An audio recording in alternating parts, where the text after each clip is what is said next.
మిత్రులారా అందరికీ నమస్తే. నేను గరిడేపల్లి సత్యనారాయణ, న్యూ లక్ష్య ఆర్గనైజేషన్. ప్రకృతి వైపరీత్యాలు, అది అతివృష్టి కానివ్వండి, అనావృష్టి కానివ్వండి, భూకంపం కానివ్వండి, సముద్రాల నుంచి వచ్చే సునామీలు కానివ్వండి, ఇతరితర ఏమైనా కానివ్వండి, వాటిని ఇప్పుడున్నటువంటి ఆధునిక సాంకేతిక పరిజ్ఞానంతో వాటిని అధిగమించుతూ ముందుకు పోవాల్సిన అవసరం ఉంది. ఇంతకుముందు రేడియో ఆల్ ఇండియా రేడియోలో ఆల్ ఇండియా రేడియోలో చెప్తేనే వినేటువంటి పరిస్థితి నుంచి ముందే ఇప్పుడు మనకి ఐడెంటిఫై చేయగలుగుతున్నాం. రేషన్ బియ్యం ఈ సంవత్సరం వర్షాలు ఎక్కువని చెప్పేసి 3 నెలలకు కలిపి సెంట్రల్ గవర్నమెంట్ 3 నెలలకు కలిపి ముందే రేషన్ బియ్యం ఇచ్చింది. ఆ వర్షాల్లో వెహికల్స్, లారీ ట్రాన్స్పోర్ట్ జరగదో దేశవ్యాప్తంగా ఉన్నటువంటి భారతదేశం అంటే 10 లక్షలకు పైగా గ్రామ పంచాయతీలు అన్నిటి వల్ల అయిద్దో కాదని ఆ విధంగా ముందుకెళ్ళడం జరిగింది. సో సోదరులారా, సోదరిమణులారా, అది పరిస్థితి. అంటే ప్రపంచం ఈ ప్రకృతి వైపరీత్యాలే కాకుండా రకరకాల ఫంగస్లు, బ్యాక్టీరియాలు, వైరస్లు, అనేక రకాల కరోనా లాంటి ఎఫెక్ట్స్తో ఉన్నటువంటి వీటితోని ఇబ్బందులు పడుతున్నటువంటి మానవ సమాజాన్ని మనం చూస్తూ ఉన్నాం. ఇవి కాకుండా ప్రకృతి వైపరీత్యాలు ఇప్పటికే మనం చెప్పుకున్నట్టుగా భూకంపాలు, సునామీలు, అతివృష్టి, అనావృష్టి, కరువు, కాటకాలు, ఇవన్నీ ఇంకొక పెద్ద ఎత్తున మానవ జీవితాన్ని సవాల్ చేస్తూ ఉన్నాయి. ఇవన్నీ కాకుండా మనిషి నిత్య జీవితంలో ఎదుర్కొనే సమస్యలతోని మనిషి ఎప్పుడు ప్రశాంతంగా ఉండడు అనడానికి లేదు. మీరు ఏ మనిషినైనా కదిలించండి, బొడ్డోడి దగ్గర నుంచి రేపు చనిపోయే ముసలోళ్ళ దాకా ఎవరినైనా కదిలించండి, నా జీవితం అంతా కష్టాలే అంటారు. ఇవన్నీ వాళ్ళ జీవితాలకి భావించుకుంటూ ఆ విధంగా ముందుకు పోతున్నారని తెలియజేసుకుంటారు. సో ఇది అసలు వాళ్ళ ఫీల్ కావడానికి కారణం ఇది, ఈ ప్రధానమైనది నేను తెలియజేసుకుంటా ఉన్నాను. సో అందుకోసం పచ్చదనం, పర్యావరణ పరిరక్షణ ఆ విధంగా చేసుకుంటూ ముందుకు వెళ్ళాలి. దీంతో పాటు అనేక రకాల పండ్లు, పూల మొక్కలు, పండ్ల మొక్కలు, ఆయుర్వేదిక మొక్కలు, అనేక రకాల వృక్షజాతులను పెంచడం వల్ల ఉపయోగం జరుగుతుంది.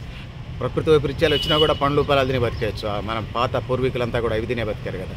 పశువుల పెంపకం, ఇది జీవరాశుల మనుగడ పట్ల ఆసక్తి చూపించడం ద్వారా మనం ముందుకెళ్ళడానికి ఆస్కారం ఉంటుంది. ఆ విధంగా మానవ మనుగడతో పాటు మిగతా జీవరాశి మనుగడ కూడా ముందుకు పోవడానికి ఆస్కారం ఉంటుంది. ముఖ్యంగా ఆధునికత పేరుతోని మనిషి కొత్త పోకడలు, వింత పోకడలు పోతున్నటువంటి పరిస్థితిని మనం చూస్తూ ఉన్నాం. ఈ వింత పోకడలు, కొత్త పోకడలు మానవ జీవితానికి ఎంత ఉపయోగకరంగా ఉండేవి కావు. సో మనిషికి అంతకుముందు ప్రకృతి వనరులను మనిషి అంతకుముందు తవ్వుకునేవాడు, తీసుకునేవాడు. అది బొగ్గు కానీ, వజ్రాలు కానీ, వైడూర్యాలు కానీ, బంగారం కానీ ఏవైనా అవసరం మేరకు తవ్వుకొని తీసుకునేవాళ్ళు. కానీ ఈనాడు ఏమైంది? ఈనాడు అంతులేని ఆశ పుట్టుకొచ్చింది. కొద్దిమంది పెట్టుబడిదారులు, కొంతమంది ధనస్వాములు, కొంతమంది బూర్జువాల కోసం దేశ సంపదనంతా, ప్రకృతి వనరుల్ని, భూగర్భ వనరుల్ని తవ్వి వందలగట్ల చేస్తూ ఉన్నారు ప్రకృతిని, పర్యావరణాన్ని. ఆ విధంగా ఈ ప్రకృతి మరింత కన్నెర్ర చేసే పరిస్థితి, భూతాపం పెరిగే పరిస్థితి, ఆ విధంగా ఏదైతే ఉందో ఓజోన్ పొర దెబ్బతినే పరిస్థితి, ఇవన్నీ మానవ సమాజానికే కాదు, దాంతోపాటు ప్రకృతికి, పర్యావరణానికి, జీవరాశి అంతటికీ ముప్పు వాటిల్లే పరిస్థితి మనిషి చేస్తూ ఉన్నారు. అందులో కొద్దిమంది స్వార్థపర శక్తులు ఎవరైతే ఉన్నారో వీళ్ళు పెట్టుబడిదారుల రూపంలో వచ్చి ఈ భూమిని, భూగర్భ వనరుల్ని, ఖనిజాలని సముద్రం లోపల కూడా వాటిని తవ్వితీసి ఎక్కడికి సెల్ఫిష్గా చేస్తున్నారు తప్పితే మన పూర్వీకులు 1000 సంవత్సరాల క్రితం ఒక భూమి, ప్రకృతి, పర్యావరణం ఒక తిరిగి ఉన్నది. 1000 సంవత్సరాల నుంచి ఒక లెక్క, 1000 సంవత్సరాలకు ముందు ఒక లెక్క, 1000 సంవత్సరాల తర్వాత ఒక లెక్క ఉంది. 1000 సంవత్సరాలకు ముందు ప్రకృతి వనరుల్ని తీసుకునేవాళ్ళు, ఆ విధంగా వెళ్ళేవాళ్ళు, అవసరం మేరకు తీసుకునేవాళ్ళు. ఇప్పుడు అది ఒక బిజినెస్ లాగా తయారైంది. ఈ పెట్టుబడిదారులు, బహుళజాతి సంస్థలు వచ్చేసి రోజుకి ₹1,00,00,000 నుంచి కోట్లాది రూపాయలు సంపాదించేవాళ్ళు ఉన్నారు. ఇంకొక వైపు దేశంలో ₹200 కూలికి పెట్టేవాళ్ళు ఉంటే ఒక్కొక్కడు ₹1,00,00,000 తప్పితే ఈ అత్యాశ, దురాశ, ఈ పెట్టుబడిదారి వ్యవస్థ లక్షణాలు ఈ భూమిని, జీవరాశిని, మనుషులందరినీ దుంపనాశనం చేసే వైపు తీసుకెళ్తా ఉన్నాయి. ఈ లేటెస్ట్ టెక్నాలజీల పేరుతోని ఆధునిక సైన్సు, కొత్త పోకడలు ఏదైతే ఉన్నాయో అవి మానవ అభివృద్ధి కాకుండా మానవ వినాశనానికి దారులు వేస్తున్నాయి తప్ప మరొకటి కాదనేది ఇక్కడ నేను తెలియజేసుకుంటా ఉన్నాను. దీనివల్ల అడవులు విధ్వంసం అవుతున్నాయి, త్రాగునీరుకి, సాగునీరుకి కూడా ఇదవుతుంది, అతివృష్టి, అనావృష్టికి బాటలు పడుతూ ఉన్నాయి. మనిషి మనుగడకే కాకుండా జీవరాశి మనుగడ అందరికీ కూడా ఇబ్బంది అయ్యే పరిస్థితుంది. ఎడారులాగా మారుస్తూ ఉన్నారు. ఇంకొక వైపు భూమి ఎడారి మారుతూ ఉంది, ఎడారి విస్తీర్ణం పెరుగుతూ ఉంది, సముద్రాలు ఇంకిపోతూ ఉన్నాయి. సో లేని సముద్రాలు కొత్తవి పుట్టుకొస్తున్నాయి. అసలు ప్రకృతికి విరుద్ధంగా ప్రయాణం జరుగుతూ ఉంది, మానవ జీవన ప్రయాణం అనేది తెలియజేసుకుంటా ఉన్నాను. అంటే మానవ జనాభా విపరీతంగా పెరుగుతూ ఉంది. 200 సంవత్సరాల క్రితం ప్రపంచ జనాభా కేవలం 200 కోట్లు ఉండేది. 100 సంవత్సరాల క్రితం సుమారు 318 కోట్లు ఉండేది. 2020 సంవత్సరం నాటికి ప్రపంచ జనాభా 820 కోట్లు. ప్రస్తుత జనాభా 820 కోట్ల నుంచి 830 కోట్లు ఉంది. ఎంతెంత ఒడ్డెంత అన్న మాదిరిగా, ఆకాశ మాదిరిగా, భూమాకాశాలు ఆక్రమించే విధంగా పెరిగిపోయినటువంటి జనాభా ప్రకృతి ధ్వంసానికి దారితీస్తుంది. మానవ స్వార్థం పరాకాష్ఠ చేరుతూ ఉంది. మానవ తప్పిదాలే మానవాళికి శాపంగా మారుతూ ఉన్నాయి. సో మానవ అవసరాలు పెరిగిపోతున్నాయి, గాలి, నీరు కలుషితం అయిపోతుంది, పచ్చతరం హరించకపోతుంది, అనేక రకాల కాలుష్యాలు పెరుగుతున్నాయి. గ్లోబల్ వార్మింగ్ ఏదైతే ఉందో ఈ గ్లోబల్ వార్మింగ్ వల్ల అనేక దుష్ఫలితాలు కలుగుతున్నాయి. తినే తిండిలో, తాగే నీటిలో పీల్చే గాలిలో అన్నిట్లలో పొల్యూషన్ పెరిగిపోతూ ఉంది. ఆ విధంగా మానవ మనుగడే కాకుండా జీవరాశి మనుగడ ప్రశ్నార్థకంగా మారుతుంది. తద్వారా కొన్ని జాతులు అంతరించిపోతున్నాయి. కొన్ని పక్షుల జాతులు, కొన్ని రకాల జంతువుల జాతులు, కొన్ని సముద్ర జీవుల జాతులు ఈ విపరీతమైనటువంటి ఆధునికత పేరుతోని దుంపనాశనం చేసేస్తూ ఉన్నారు. ఆ విధంగా ఇది ఉన్నది. ఇప్పటికే అనుకున్నట్టుగా ఇవన్నీ ప్లాస్టిక్ భూతం ఏదో కొనిపెట్టారు. అది ప్లాస్టిక్ భూతానికి సంబంధించి కొత్త వచ్చింది. సో దానివల్ల మనం అధిగమించి ముందుకు పోయే అవకాశం ఉంది. సో దీంతో పాటు అంతుపట్టన వ్యాధులు ఏదైతే ఉన్నాయో ఈ అంతుపట్టన వ్యాధులు ప్రకృతిని, పర్యావరణాన్ని మనం పరిరక్షించుకోవడంలో ముందుకెళ్ళటం వల్ల వీటిని మనం రక్షించుకోవచ్చు. పండ్ల వల్ల, ఫలాలు తినటం వల్ల, లేకపోతే మంచి పౌష్టికాహారం తినటం వల్ల బాడీలో రోగనిరోధక శక్తిని పెంచుకోవచ్చు.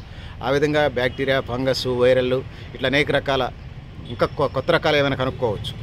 వాటి నుంచి మనం విముక్తి అయ్యి స్వేచ్ఛగా జీవించడం కోసం కరోనా వ్యాక్సిన్ వచ్చి ఎట్లా రక్షించిందో ఆ విధంగానే వీటన్నిటి పట్ల వ్యాక్సినేషన్ జరగాలి. మెడికల్ సైన్స్ ఇంకా అభివృద్ధి చెందుతూ ముందుకెళ్లాల్సిన అవసరం అయితే ప్రత్యేకంగా మనం ముందుకెళ్లాల్సిన అవసరం అయితే ఉందని తెలియజేస్తున్నాను. ప్లాస్టిక్ ఉపయోగాన్ని జీరో స్థాయికి తీసుకురావాల్సిన అవసరం ఉంది. సో ఆ విధంగా ముందుకు పోవాల్సిన అవసరం ఉంది. చాలా దేశాలు ఆ వైపుగా అడుగులు వేస్తూ ఉన్నాయి.